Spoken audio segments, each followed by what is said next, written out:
Positivity. Lagi lang. Wag ignore nyo lang yung mga negativity.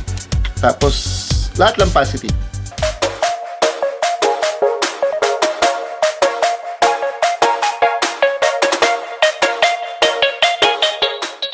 So, welcome again to another edition of the podcast.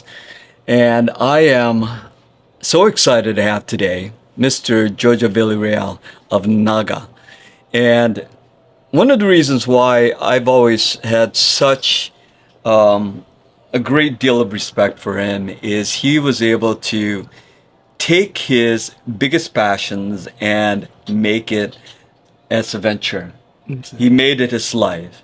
And JOJO, he is an ardent adventurer, right? Yes. And he has not only converted his passion for adventure into his livelihood, but he was also able to convert it into a way in which he could also promote adventurism.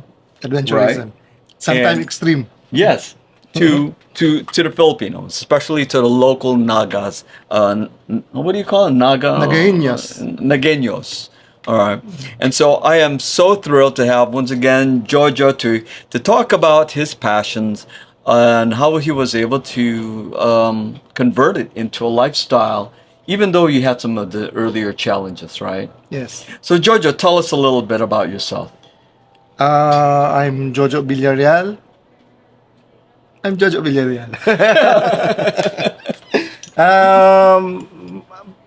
Tagalog na lang. Oo, Tagalog. Sige, Tagalog. Pwede. Yeah. Adventurer ako.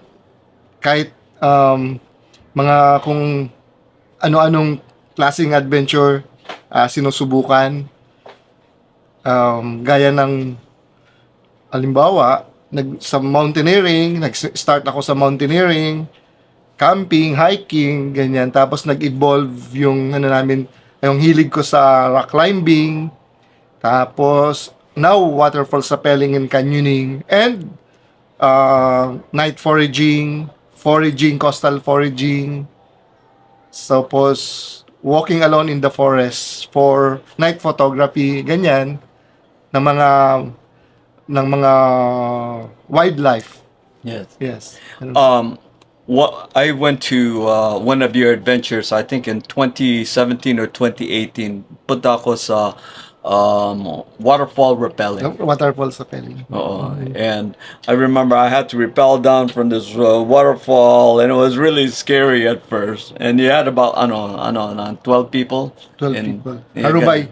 Yeah. It's Arubay. And then we went rappelling. So it was really fun. And since then, I am such a big follower of yours on Facebook. And I'm always so impressed when I see his videos and his photography when you do some your night foraging and you see the creatures of the night. Diba? Yes. You know? Yes. And yeah. And the wildlife and Nocturnal. Nocturnal. Exactly. Yeah. It's always so great.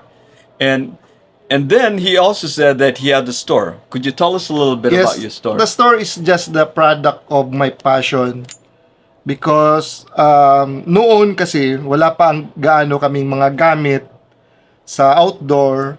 So more on very basic lang talaga yung ginagamit namin. Kung ano lang makikita dun sa locals, yun ang ginagamit namin. But may mga dapat pala talaga mga gamit para sa outdoor na medyo convenience din na gamitin at safe.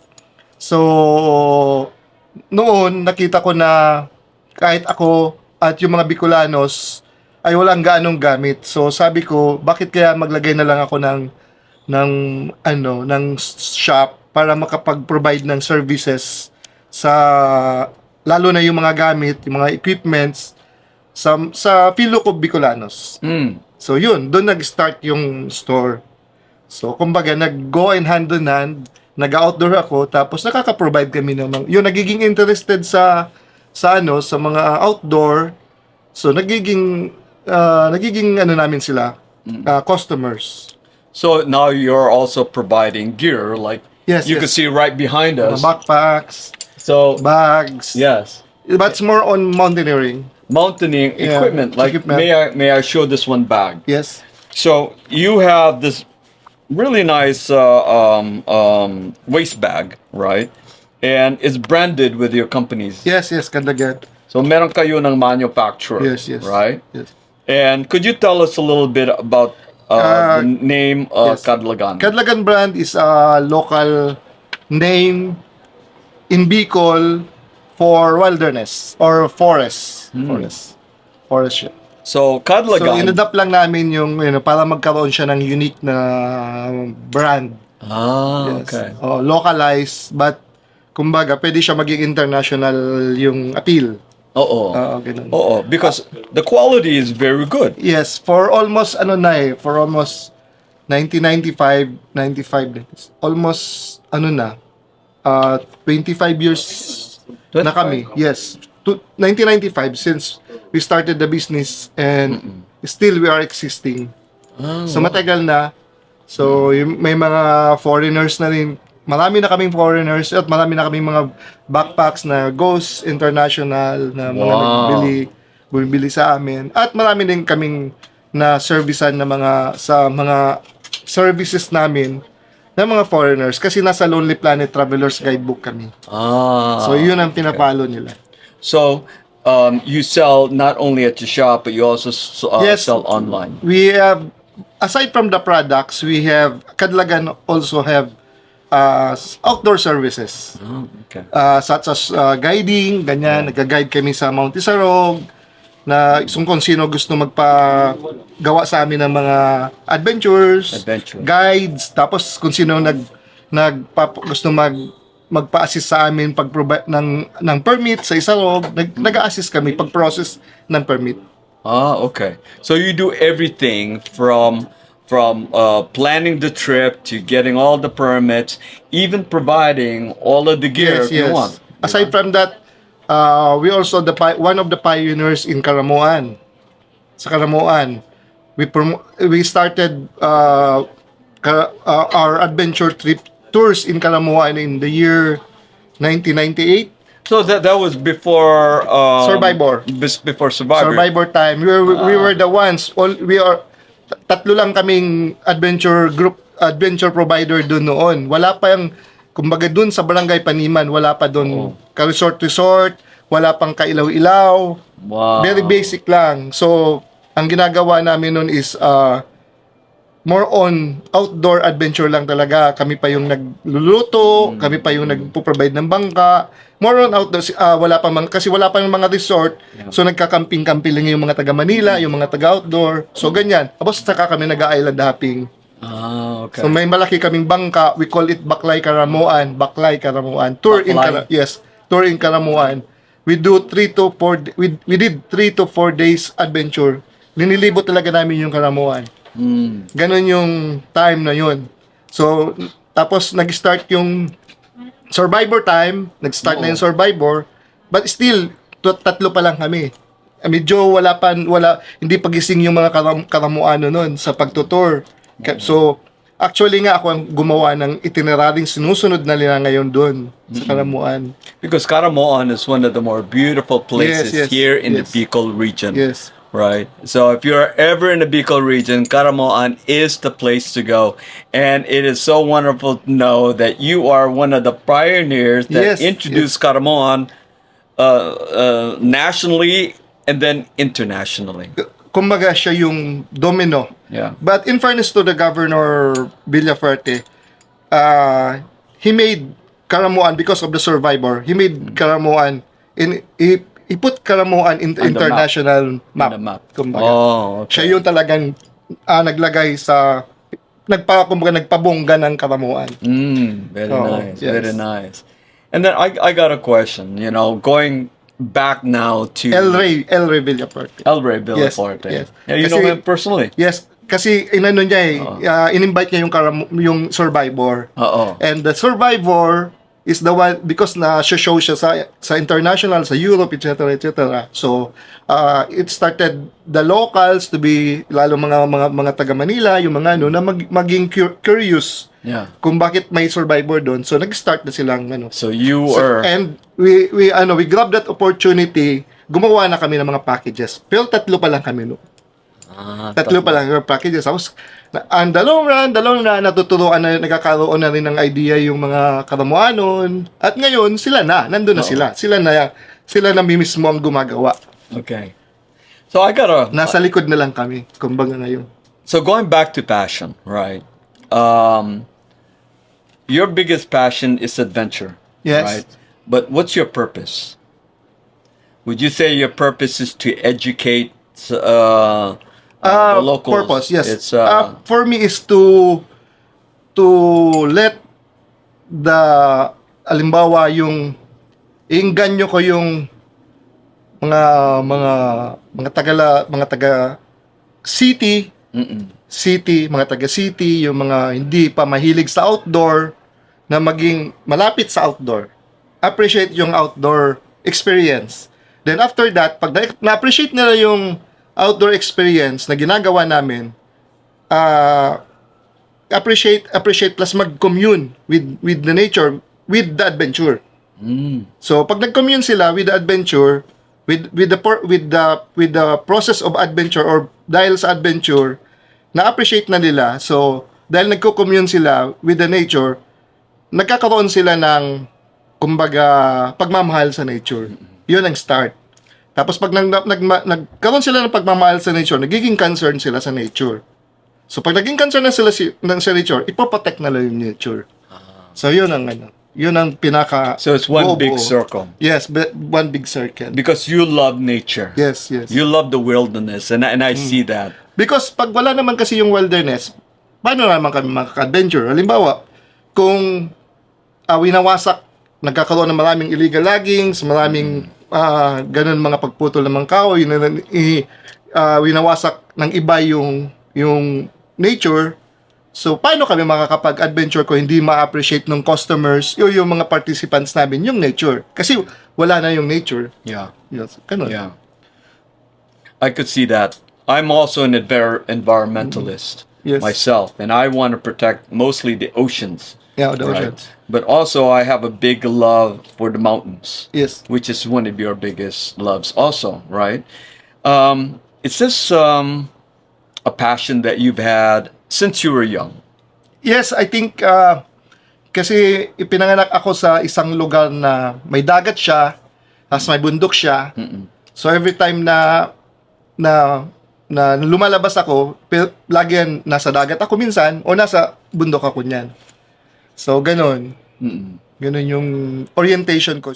So in your your passion is wildlife, adventure, the wilderness, environmental, right? What were some of the early challenges that you had when you were first starting your business? In starting a business, it's the financial, mostly it's financial because pag hindi siya nagpipick up pa, so sige ka lang, kahit halos wala na, kahit pwede mong ipangutang na lang para makontinue lang yung business. At the same time, yung yung mga discouragement na sinabi, hindi na yan hindi na yan magsa-successful kasi hindi naman tinatao. But yung willpower mo at yung passion, yun ang nagiging driving force para mag-continue yung business.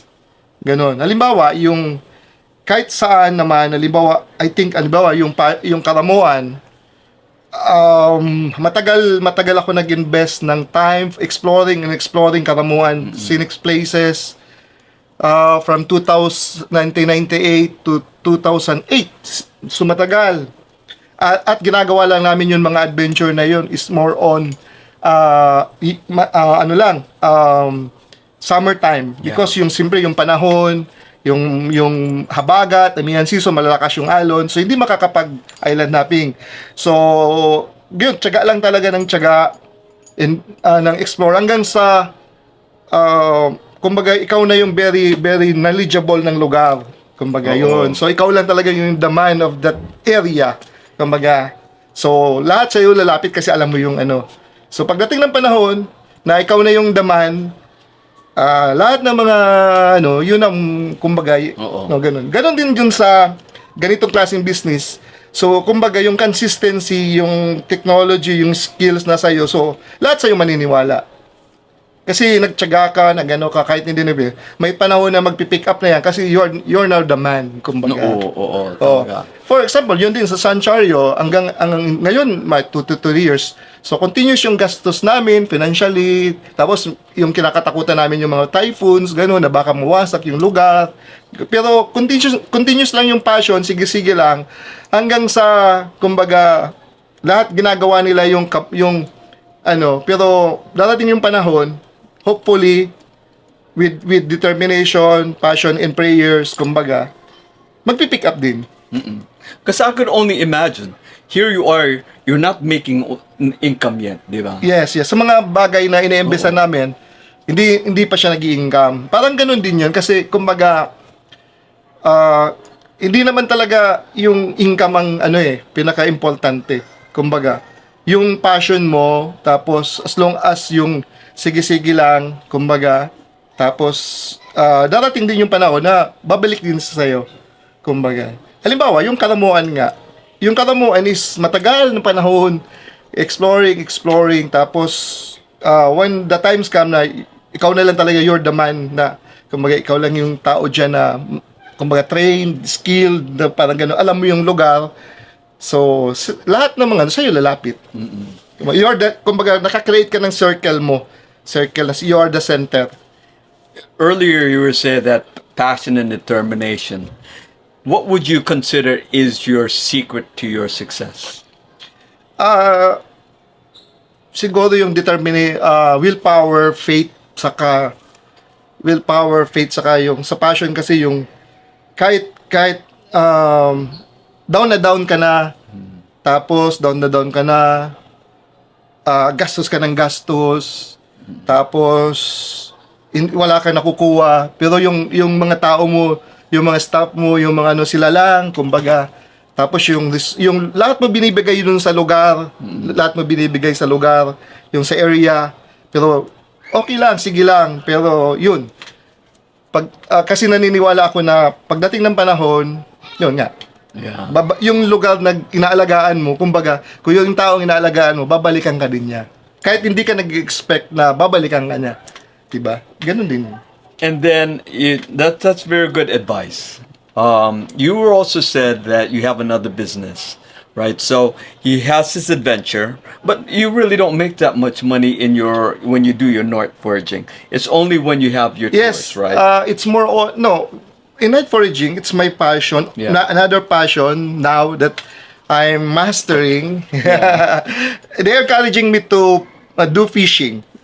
But sabi ko, hindi ko pa nga na ma-master yung, kung hindi ko naman if yung foraging, kasi very broad yung foraging.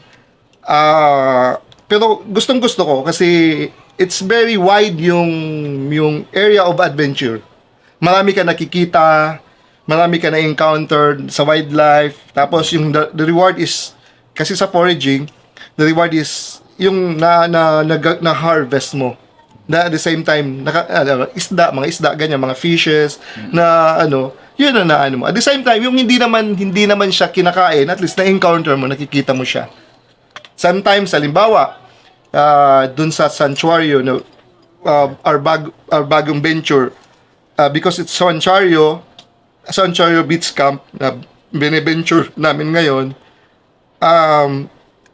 in my night foraging, nakakita ako ng wildcat. Wildcat? Yes. They call it, yung wildcat. Okay. Ano yun? Yung wildcat. So, yes, wildcat. Very, very rare now. Right. Yeah. But are they small or? They are big ones. Wildcat. Alamid. Yun, alamid. Okay. So, yun. Mga ganyan na surprises sa nature na binibigay sa'yo. Yan. And another is yung mushroom. May nag-viral ako ng mushroom kasi nakita ko yung spores. Yung gano'n nag-spores siya. So, yun ang mga, kumbaga, sa matagal kong pag-immerse sa nature, and nature is giving you back na pinapakita niya sa'yo yung wonders niya. And I also see how your photography skills are improving very nicely. Yes, ganun nga kasi tiyaga. Practice practice until nature is also yung nature na nagpiplis sa iyo, nagpapasikat na sa siya na tingnan mo ako, ito na yung wonders ko. Yeah. Kasi because you know how to nature is teaching us, kung magtsatsaga ka sa kanya, nature is also will teach you how will disclose or open his secret to you. Mga ganon. Yeah. So you're saying that when you're out there and you're involved in nature will also open itself up. Yes. It I think will open its beauty to you. Yes. You know, because alimbawa, if you appreciate it. Yes, his time, it's nature time. Makikita mo yung mga timing ng paglubog, alimbawa sa sunset, malalaman mo yung tamang time ng paglubog niya, yung magagandang angle niya, tapos yung mga tamang pagtama ng mga rays, ganun. So, sa sunset pa lang yan. I'm really excited to see how your whole vision is going to be shaping up, because you're primarily focused on the mountains and the interior, right? And Yes. now you're thinking about going out into the ocean. Yes, we are incorporating everything in nature. The mountains, the river, the sea, the oceans. So in the mountain, it's more on mountain climbing, hiking, camping. And in the river and the waterfalls, we do canyoning, waterfalls rappelling, river crossing. And in the ocean, it's more on swimming and foraging. Yes. Yeah, just like that. Incorporating everything in the outdoor. I love it. And then to supplement that, you have your Kaddlagan business. Not only do you have the store here in SM Naga, but you also have another store in Robinson's Mall in Naga as well, right? Yes. And that is called Sukat. Sakat. Yeah. Right? And so he has two stores, it's adventuring, and now he has his campsite, which is going to be primarily adventure campsite. Yes, right? it's a beach adventure campsite. Wow. Yes, it's called Santuario. Santuario is, but we changed the name for not the SAN, but we call it SUN Santuario. It's sun.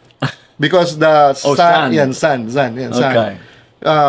Primarily for its the meaning of sanctuary is a refuge. Kumbaga yun yung taguan ng nire-reserva, parang ganon yung conservation area. Yes, yung sanctuary. So just like that, gusto namin yung lugar na yun maging sanctuary ng mga wildlife, at the same time sanctuary ng isang gustong mag-relax, go away from or escape away from noises and busy life of the city life, ganon.